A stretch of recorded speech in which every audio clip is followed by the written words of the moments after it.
Bienvenue dans Soutien spirituel. Méditation Flash est un court moment d'arrêt pour méditer ensemble sur la parole de Dieu et la sagesse.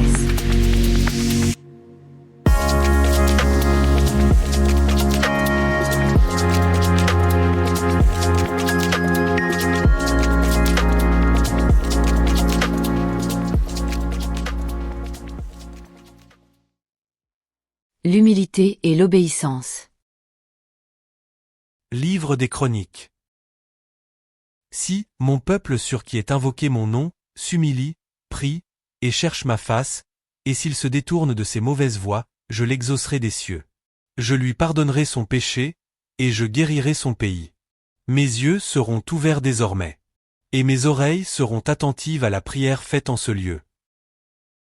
2 Chroniques 7, verset 14. Le Seigneur Dieu se révèle aux hommes, à travers des personnes qu'il a lui-même minutieusement choisies. Ces choix ne sont portés ni sur l'aspect physique, ni sur un quelconque statut social. Mais plutôt, sur l'humilité et la simplicité du cœur.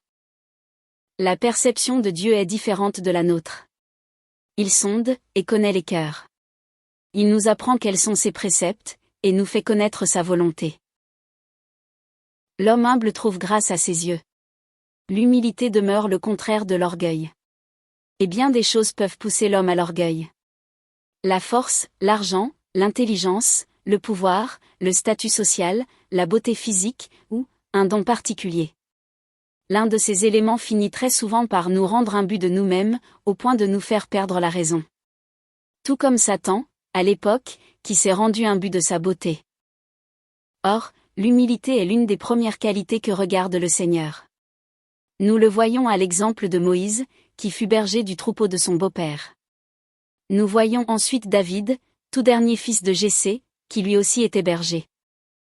Les différents prophètes que l'on retrouve dans la Bible étaient remplis d'humilité. Jusqu'au dernier cité, qui est le plus grand, Jean le Baptiste. Mais, l'exemple parfait d'humilité et d'obéissance que nous trouvons dans les Écritures, est Jésus-Christ. Lui, qui étant fils de Dieu est né dans une étable pour animaux. Il a grandi et évolué dans une famille modeste. Il a montré son amour, son obéissance, sa simplicité, et l'a enseigné durant son parcours sur terre. Il est monté sur un ânon, lorsqu'il entrait à Jérusalem. Il a lavé les pieds de ses disciples. Et lors de sa passion, il a subi les pires humiliations. Il s'est fait retirer ses vêtements, a subi flagellation, insultes, crachats, moqueries. Il s'est laissé crucifier et mourir sur la croix au milieu des brigands, pour nos péchés. C'est ainsi qu'il est écrit.